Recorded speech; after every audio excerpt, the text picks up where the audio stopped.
Good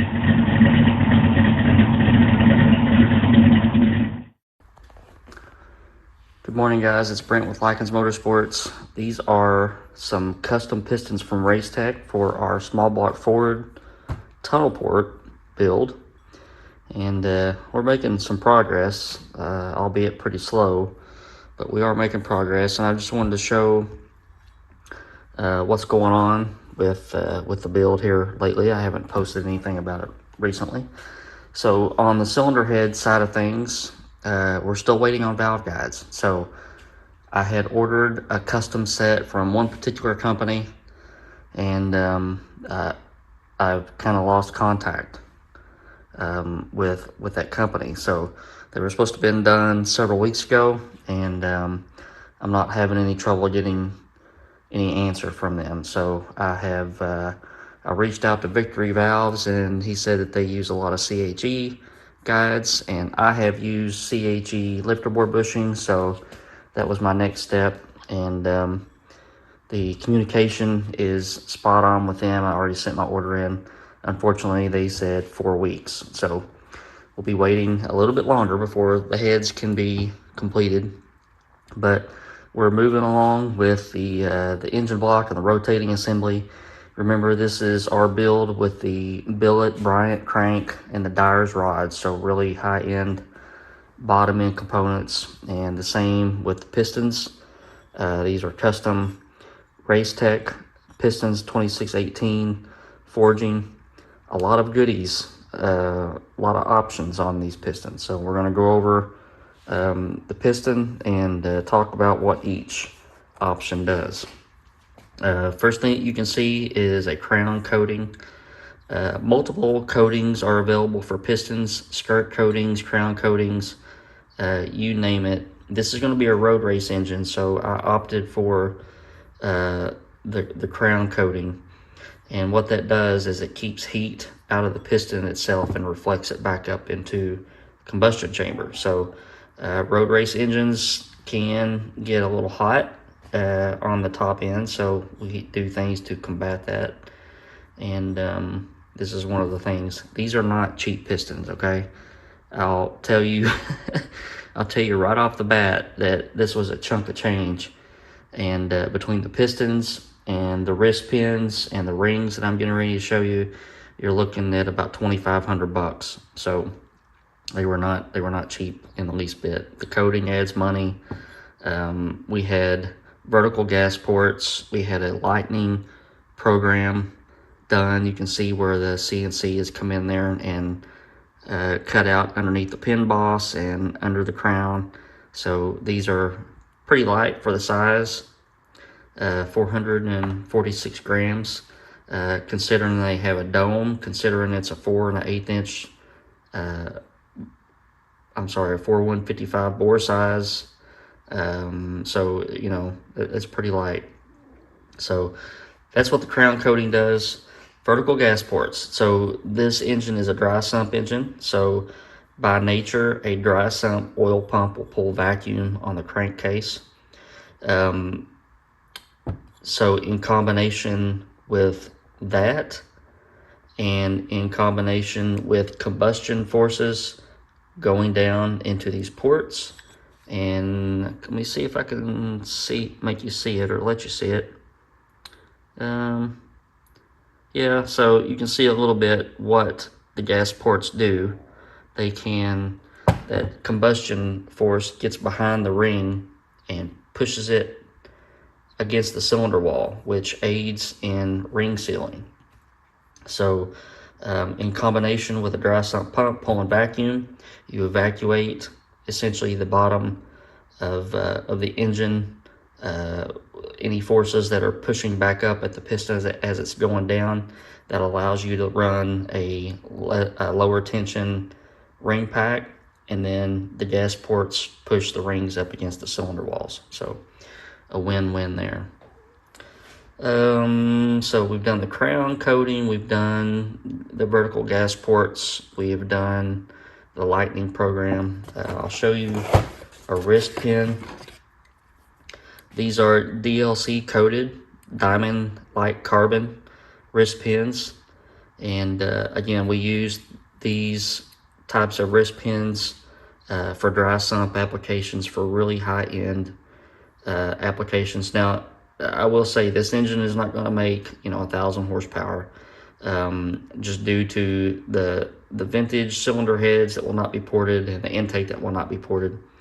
But what we're doing is we're combating friction, just because a dry sump pump pulling vacuum or a vacuum pump pulling vacuum kind of has a tendency to not allow lubrication to get to the wrist pins as easy. So what we've done is DLC coated the pins, makes them very hard, very tough. And we've also changed the pin bore clearances. So I custom order the pistons with a specific pin bore clearance. The piston rings.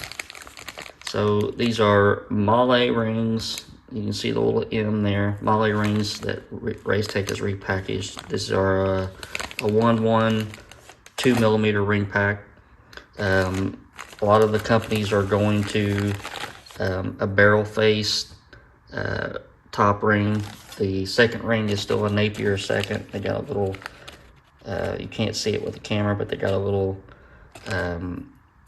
tang on the back of them that helps clear the cylinder wall. And then you got your oil rings. So very lightweight stuff. And I'm going to be going to the balancer today. I'm going to drop off the crank to be balanced. I've got everything weighed and measured, and we'll move forward with that. So one other thing before I move forward, you guys have heard me talk about this quite a bit. You hear shops say I have to have the pistons before I can hone the block.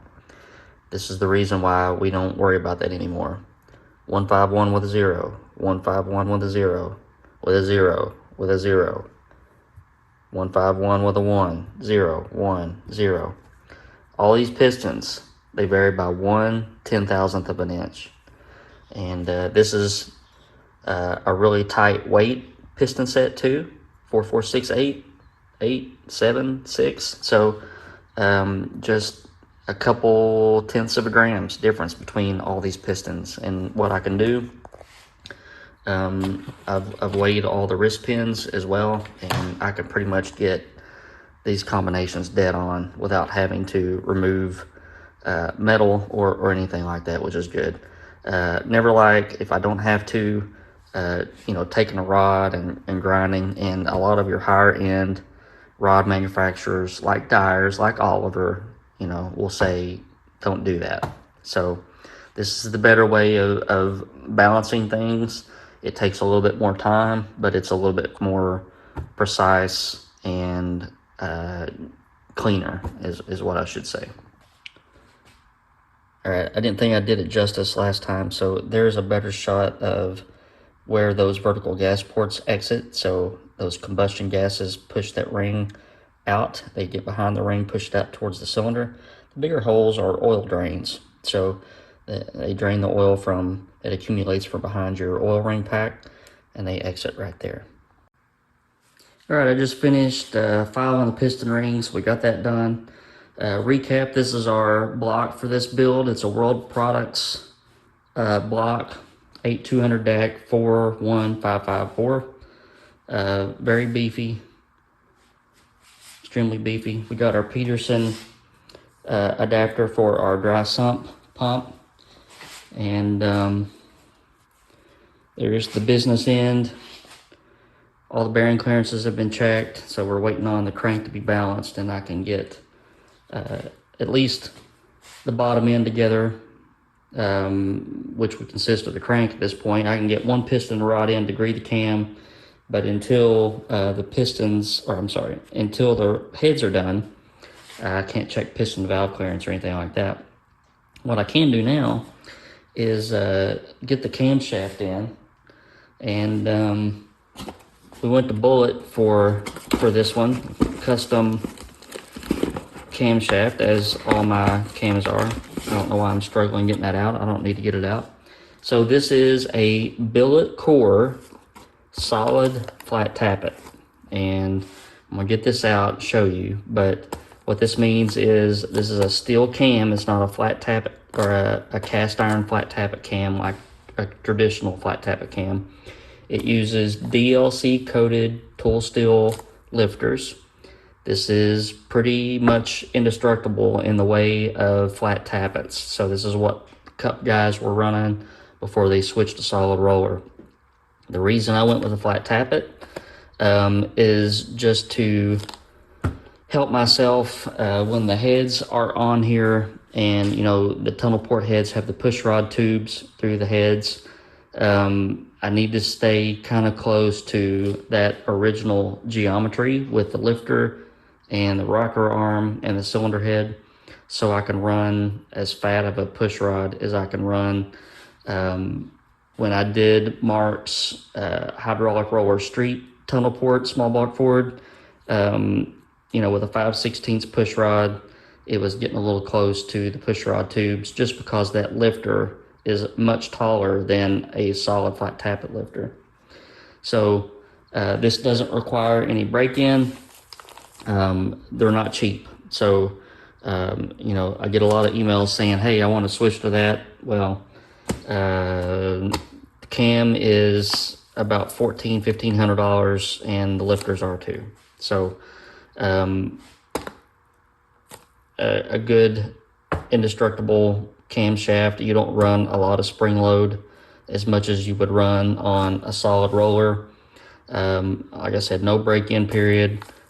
Stick it in there and fire it up, and we'll keep that same geometry as the original engine did with a solid flat tappet. So that will let me keep a lot of clearance in those push rod tubes. If you have to get into moving those tubes, it is a fiasco. So I'd rather not do that.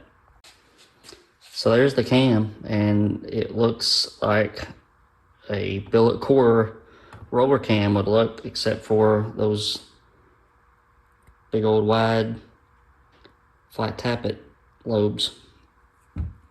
So yeah, billet steel core, and everything has been deburred. Bullet does a really good job of making cams. Usually the cam lobes are sharp on the edges, but everything looks really good here. I'm gonna get it fitted for the dowel pin, and then we'll get it in the block. Alright, so our cam is in. I didn't video that. It's something you probably have seen before, so, but that is a billet core solid flat tappet. And we got our new steel cam thrust plate on there with some ARP bolts torqued to 15 pound-feet.